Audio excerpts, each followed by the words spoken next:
This story is called Ethiopia Circa a long time ago. Look at me in the eyes. Who did this to you? I couldn't look. I couldn't even formulate the idea. How the mighty have fallen, his wives snickered and whispered. That'll teach her to think she walked on water. I loved our king more than anything besides my creator. I looked up to him for knowledge, guidance, control.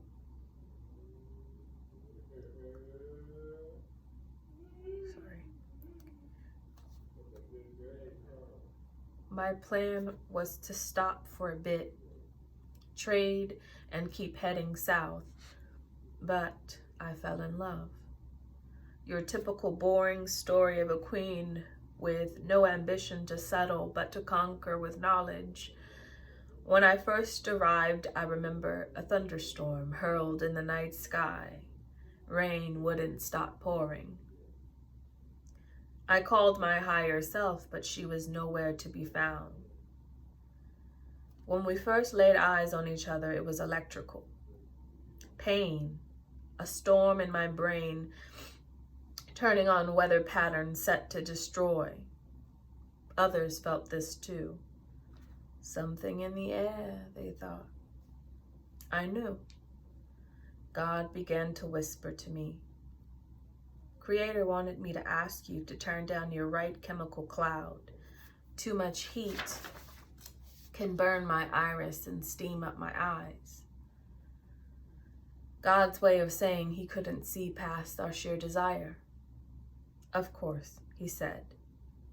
I started to breathe a sigh of relief. Emperor, I've come to trade. Gold, silver, cattle, and perfumes. For, he said, getting closer. Knowledge, I said. That night I couldn't sleep. Visions and old film kept playing in my head. Slow breathing, still air, electrical currents pulsating, slow motion, time warps. I gasped awake. Dear Father, something is happening within me, and I'm not sure what, but I can't focus. Anyway, when you get this message, send a book to explain. I didn't sleep a bit.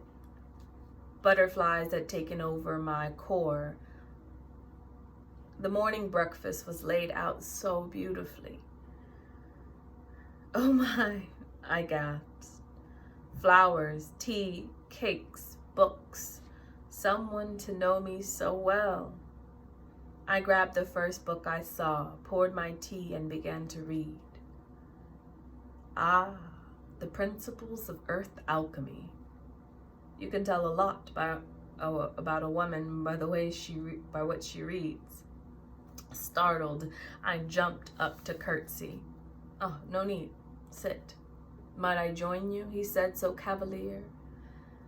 I craved alone time, to read and talk to God without any judgment of another. Oh, don't worry. I'll just read next to you. I smiled. Another mind reader. Be careful with this one, I thought. God, how does this chemical element thrive in such a harsh environment? My mind began to picture the vibrating elements. I can help. I looked at him in awe. You came for knowledge, I'll provide. Was he on the same channel? I obliged. Okay. I know nothing, and I seek to know. How does this chemical react to extreme cold with such basic elements? It should be impossible. He smiled. The first thing to get in your head, nothing is impossible with God. I blushed, my dark skin turning shades of night sky. We talked for hours, laughed. I loosened up. We walked around his garden as he introduced me to his plants, his memory so strong. He knew every plant by name.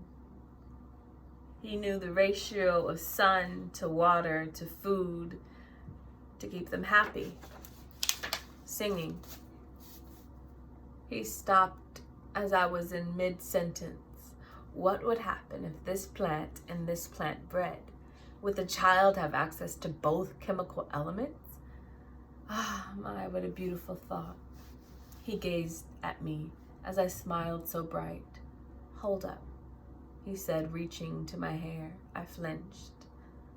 Please, don't touch me. He pulled a ladybug from my hair. Ladybugs are attracted to pure hearts. It is where their spirits lay their eggs. It's what truly makes a lady a lady. How embarrassed I felt. At that moment he saw. I could tell because he went blank. He saw the past and future. You still came. Even after seeing what would happen to you here, you still came. My heartbeat sped up. When God tells me to do something, I don't question. I do it because I know everything works the way it should. Please excuse me.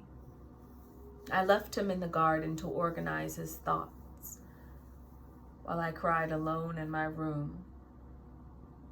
They set it up so beautifully. Books and silk, a view of the sun, river, clouds, a caged bird seeking answers. A knock came to the door. I am unwell. Please leave the tea at the door. I wiped my tears. The door opened. It's me. Letting anyone see me this vulnerable was a nightmare. Please, not now. He rushed towards me, grabbing my cheek and planting his lips on mine, sending healing into my open wounds. Seeing the future opens pain doors only love can close. He pushed me past the pain and showed me beyond.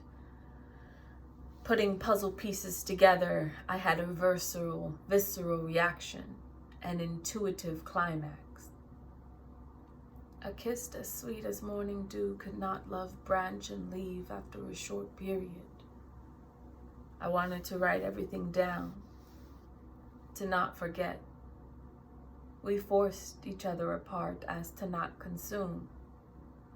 He walked away, an emptiness in my belly, a need. Oh no. A virgin in God's eyes now with a child of spirit. I could feel it kicking. What have I done? The next morning it was as if nothing happened, as if my virgin lips had not seen fire. Where is the king? I asked a servant. Said he went to the mountain to pray.